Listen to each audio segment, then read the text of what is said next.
Hello दोस्तों, मेरा नाम है पुष्कर और स्वागत है आपका ओला के वीडियो में, जहां पर आज अपन ऑन द मूव हैं और मूविंग के साथ साथ अपन आज करेंगे इसकी मोटर, जो हब मोटर आती है S1X 3 किलोवाट का, जो बैटरी बैकअप के साथ मिला है मेरे को। तो उसमें आप आवाज़ सुनना, कैसी आवाज़ आ रही है इसकी। मेरे को आज अलग लग रही है, कुछ अलग लग रहा है। तो आपकी भी ऐसी आती है क्या? तो आप कमेंट बॉक्स में कमेंट ज़रूर करें। तो सुनिए आवाज़।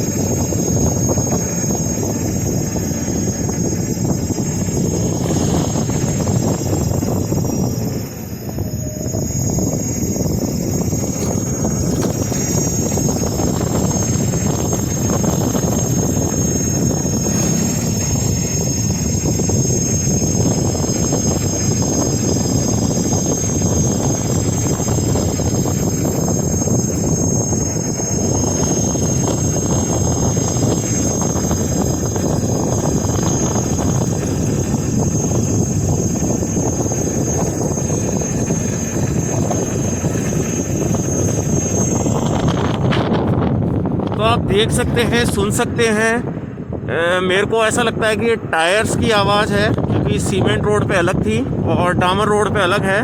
देखिए सनसेट का नज़ारा। और फिर भी आप बताएं कि मोटर की आवाज़ अगर आपकी भी ऐसी आती है क्या, तो कमेंट बॉक्स में कमेंट करके ज़रूर बताएं। Thank you.